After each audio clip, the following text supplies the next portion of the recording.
여러분과 함께 예레미야 29장 11절로 13절 말씀을 가지고 우리를 향한 하나님의 생각, 이 같은 제목으로 함께 말씀의 은혜를 나누기 원합니다. 제목을 한번 따라해 주시기 바랍니다.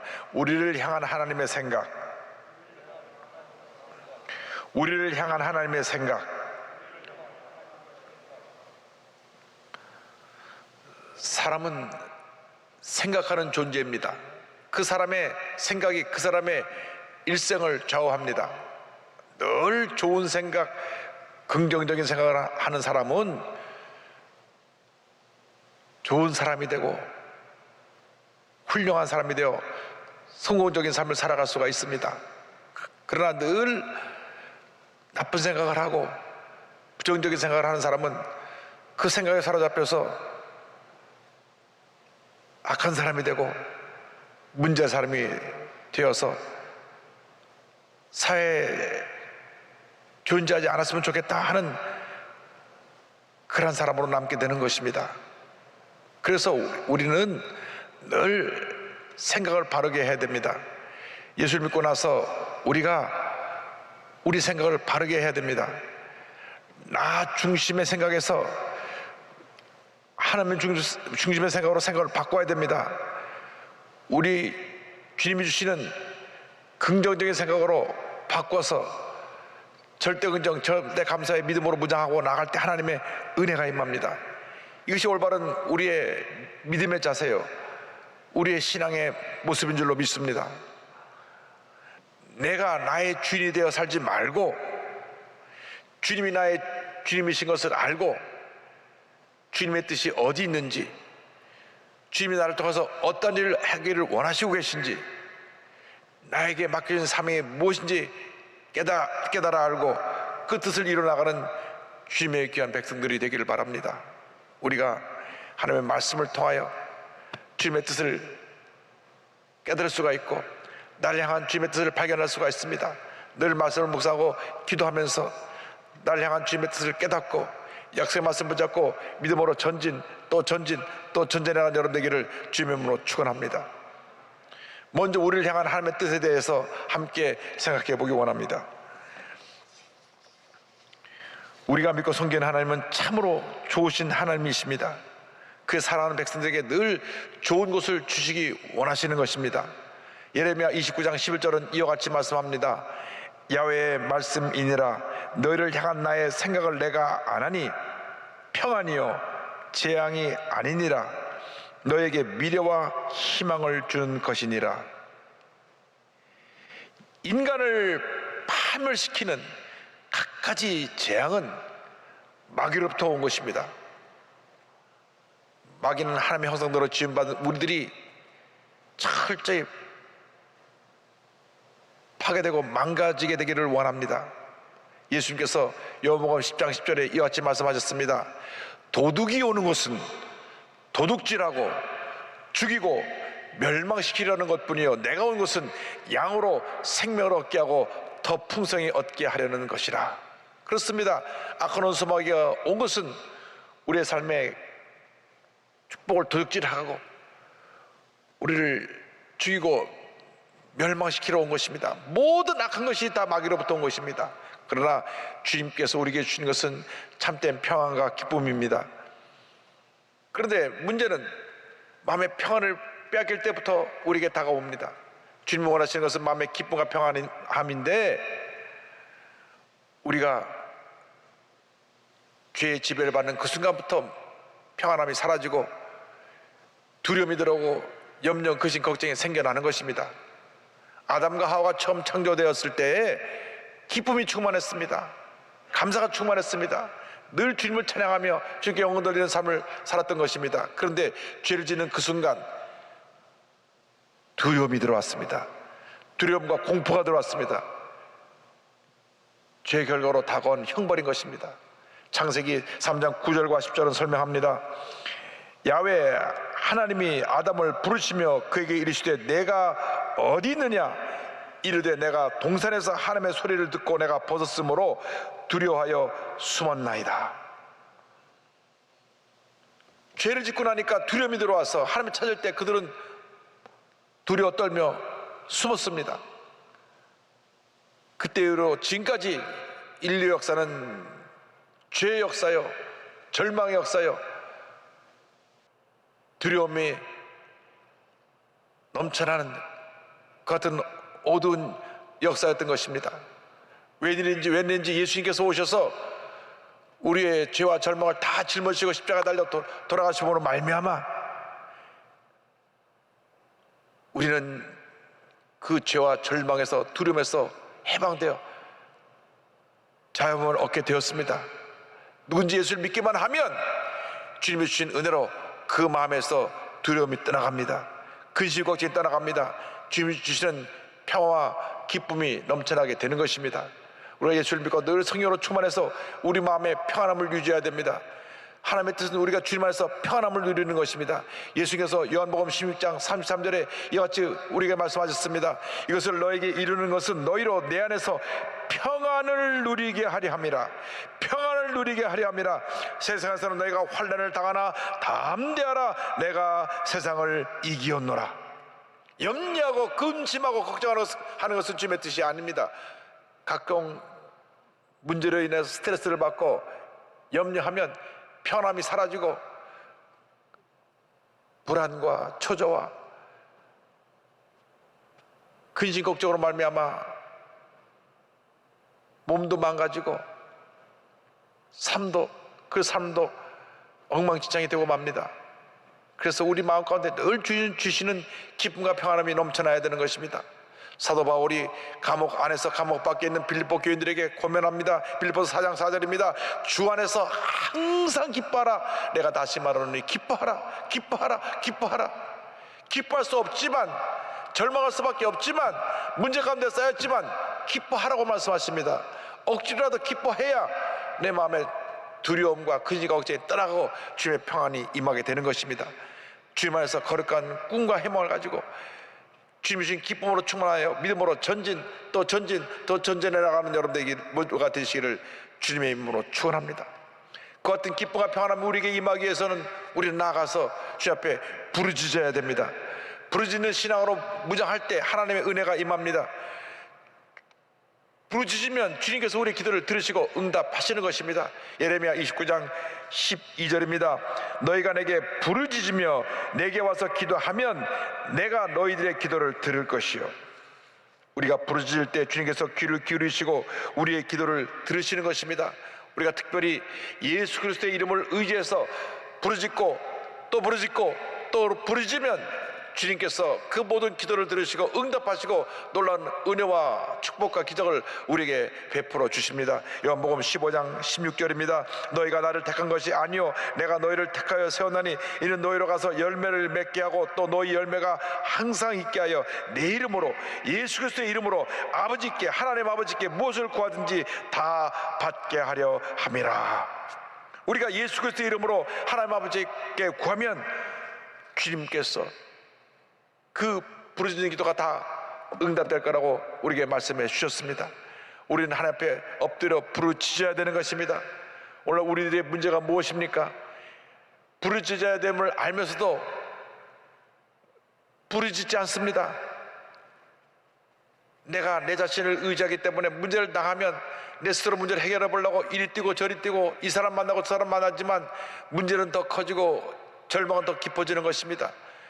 우리가 어떤 문제를 만났든지 먼저 엎드려 기도해야 됩니다. 주여 나를 불쌍히 여겨 주옵소서. 나를 이 절망에서 자리에서 건져 주시옵소서. 마치 애굽에서 종살이하던 이스라엘 백성처럼 부르짖어야 되는 것입니다. 고난이 너무 심해 주님께 부르짖을 때 하나님께서 그 기도를 들으시고 모세를 보내서 저들을 구원해 주셨습니다. 출애굽기 2장 23절입니다. 여러 해 후에 애굽 왕은 죽었고 이스라엘 자손은 고된 노동으로 말미암아 탄식하며 부르짖으니 그 고된 노동으로 말미암아 부르짖는 소리가 하나님께 상달된지라. 절망의 때 고난의 때 주님께 부르짖고 또 부르짖어야 됩니다. 주여 내게 기도할 수 있는 능력을 부어주셔서 주 앞에 엎드려 기도하게 하여 주옵소서. 내가 기도의 사람이 되게 하여 주옵소서. 기도의 영성으로 무장하게 하여 주셔서 엎드려 기도할 때마다 주님의 기적을 체험하게 하여 주시옵소서. 예레미야 선지자가 감옥에 있을 때 주님께서 주신 말씀입니다. 예레미야 33장 3절입니다. 너는 내게 부르짖으라. 내가 내게 응답하겠고 내가 알지 못하는 크고 은밀한 일을 내게 보이리라. 부르짖고 또 부르짖고 또 부르짖고 또 부르짖으시기 바랍니다. 기도원에 올라가서 기도원에 들어가면 처음 한 20-30분 동안에는 기도하는 줄거리를 잡기 위해서 엎드려 주의 도심을 간구하며 주님 나를 불쌍히 여겨 주옵소서, 나를 불쌍히 여겨 주옵소서, 이렇게 기도를 시작합니다. 그러나서 기도의 줄기가 잡히면 그 다음부터 하나님께서 은혜를 부어주시는데 1시간도 2시간도 주 앞에 엎드려 기도하면 하나님의 은혜와 능력이 임하는 것을 늘 체험합니다. 여러분, 우리의 문제가 무엇입니까?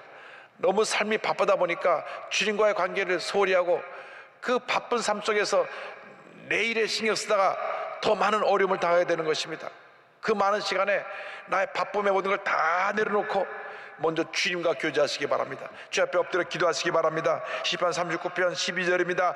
야훼여 나의 기도를 들으시며 나의 부르짖음에 귀를 기울이소서. 내가 눈물을 흘릴 때에 잠잠하지 마옵소서. 나는 주와 함께는 나그네이며 나의 모든 조상들처럼 떠도나이다. 주여, 내가 눈물을 흘릴 때에, 내가 통곡할 때에 잠잠하지 마시고 내 기도의 귀를 기울이시고 응답하여 주시옵소서. 시편 40편 1절 2절입니다. 내가 야훼를 기다렸더니 귀를 기울이사 나의 부르짖음을 들으셨도다. 나를 기가 막힐 웅덩이와 수렁에서 끌어올리시고 내 발을 반석 위에 두사 내 걸음을 견고하게 하셨도다. 나를 기가 막힐 웅덩이와 수렁에서 끌어올리셨다고 말씀합니다. 우리가 주님을 간절히 찾고 또 찾고 또 찾으면 주님이 우리를 만나주시는 것입니다. 문제는 우리가 주님을 간절히 찾지 않은 데 있고 내가 할 수 있는 거 다 해보고 내가 망가질 대로 망가지고 망할 대로 망하고 아무것도 의지할 수 없을 그때야 돼서야 천부의 의지 없어서 손들고 옵니다 하는 우리 인간의 어리석음에 있습니다. 우리는 먼저 엎드려야 됩니다. 먼저 깨어져야 됩니다. 나는 못합니다. 주님 나를 불쌍히 여겨 주옵소서. 그때 주님 응답하시는 것입니다. 예레미야 29장 13절입니다. 너희가 온 마음으로 나를 구하면 나를 찾을 것이요 나를 만나리라. 주님을 찾고 또 찾으면 주님이 우리를 만나주시고 우리에게 꿈과 희망을 주십니다. 우리가 주 앞에 엎드려 부르짖어 기도하면서 하나님의 영광의 때를 믿음으로 바라보아야 합니다. 하나님께서 우리 모두에게 예비된 놀라운 축복된 미래가 있습니다. 믿음으로 하나님의 영광의 때를 바라보는 여러분 모두가 되기를 주님의 이름으로 축원합니다. 하나님의 영광의 때를 바라볼 때 하나님께서 놀라운 은혜와 축복을 우리에게 부어주십니다. 겨울이 지나면 봄이 오고 밤이 깊으면 새벽이 다가오듯이 이 절망과 고통의 순간이 지나가면 우리에게 영광의 내일, 축복의 내일이 다가올 것입니다. 이스라엘 백성들이 우상 숭배하다가 나라가 망해서 바벨론의 포로로 끌려갔습니다. 70년 포로 생활입니다. 모든 꿈과 희망이 다 사라졌습니다. 저들이 아무것도 할 수 없을 그때에 주님만 바라보았습니다. 주님, 우리를 불쌍히 여겨 주옵소서. 우리를 불쌍히 여겨 주옵소서. 저들의 그 깨어진 모습을 보시고 낮아진 모습을 보시고 저들을 회복시켜 주셔서 70년 동안 노예 생활하던 저들이 고향으로 돌아오게 되었습니다. 여러분, 잠시 집을 떠났다가 집에 돌아와도 그렇게 좋은데 70년 만에 고향으로 돌아가게 되니까 얼마나 그들이 감격하고 눈물을 흘렸겠습니까? 이사야 선지자가 그것을 믿음으로 바라보면서 이렇게 예언했습니다. 이사야 35장 1절 2절입니다. 광야와 메마른 땅이 기뻐하며 사막이 백합화 같이 피어 즐거워하며 무성하게 피어 기쁜 노래로 즐거워하며 레바논의 영광과 갈멜과 샤론의 아름다움을 얻을 것이라. 그것들이 야훼의 영광 곧 우리 하나님의 아름다움을 보리로다. 주님의 때에 광야가 변하여 꽃같이 꽃이 피어나는 것 같이 그렇게 환경이 바뀌는 것처럼 광야같이 절망과 고통으로 가득했던 우리 삶이 변하여 하나님의 은혜 때 영광의 꽃이 피어나고 하나님의 축복의 꽃이 피어나고 회복의 꽃이 피어나고 축복의 꽃이 피어나는 그런 날이 다가오게 될 것입니다. 여러분, 지금이 끝이 아닙니다. 지금이 전부가 아닙니다. 우리에게 다가올 미래는 우리가 상상치도 못하게 놀랍고 하나님의 은혜와 축복이 넘쳐나고 기쁨으로 충만한 그러한 미래가 예비되어 있는 것입니다.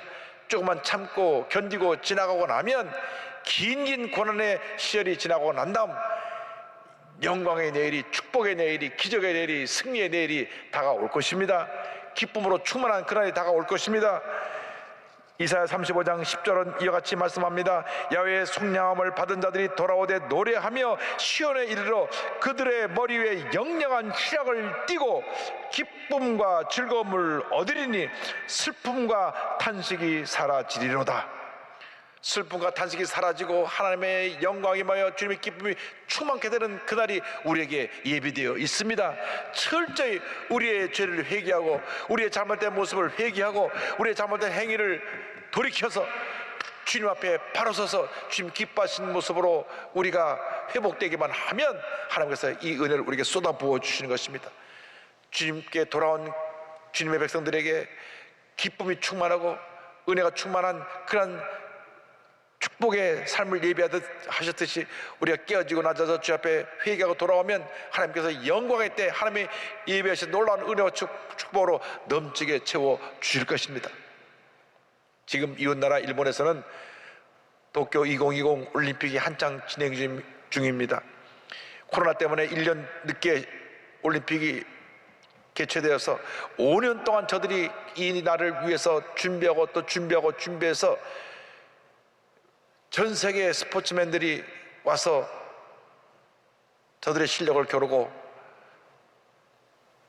메달을 목에 걸고 기쁨으로 환성을 지는 사람이 있는가 하면 또 메달을 못 따고 슬퍼 눈물을 흘리는 사람도 있습니다.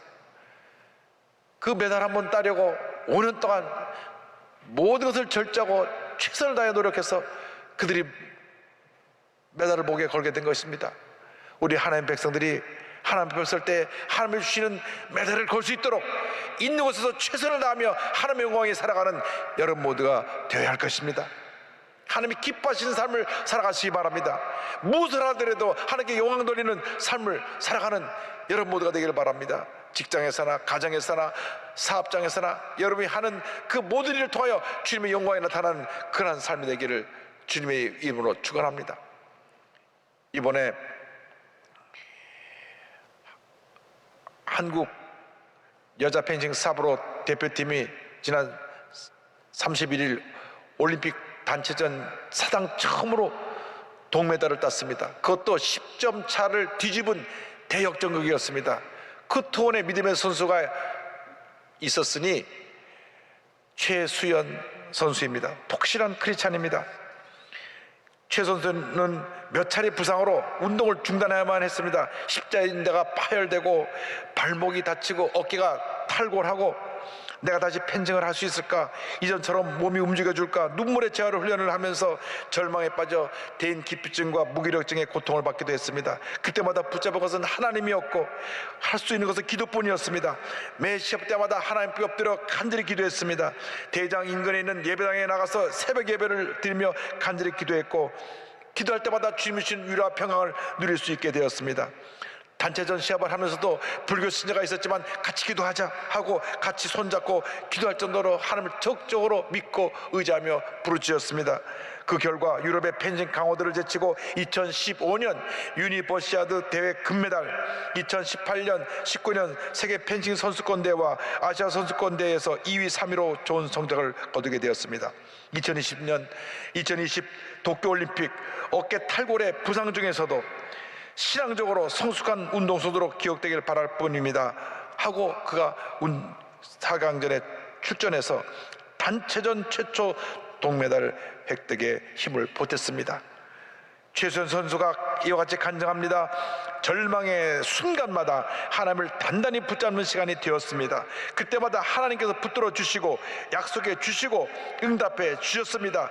기도하기 전에는 무조건 이겨야겠다는 생각이었지만 기도하고 난 후에는 하나님의 뜻대로 해달라고 고백했습니다. 하나님께서는 놀라운 기적들을 보여주셨습니다.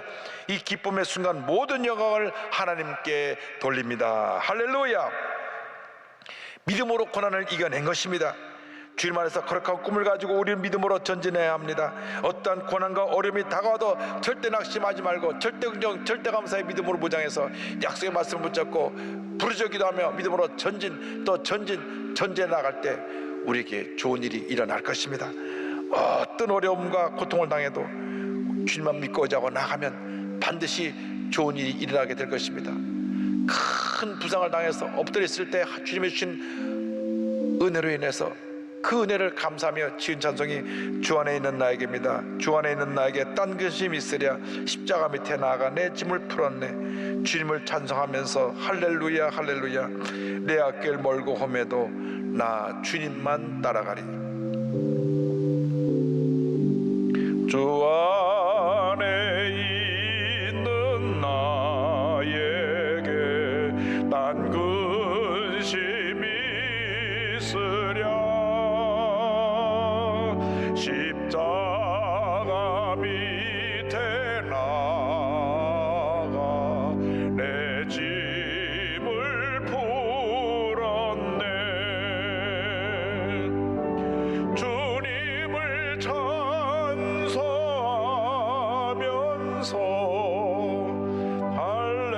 할렐루야 할렐루야 내 앞길 멀고 험해도 나 주님만 따라가리. 그 두려움이 변하여 그 두려움이 변하여 내 기도 되었고 전날의 한숨 변하여 내 노래 되었네. 주님을 찬송하면서 할렐루야 할렐루야 내 앞길 멀고 험해도 나 주님만 따라가리. 아무리 힘들고 어려워도 약속의 말씀 붙잡고 믿음으로 전진해가는 여러분 모두가 되길 바랍니다. 여러분에게 영광스러운 미래가 예비되어 있습니다.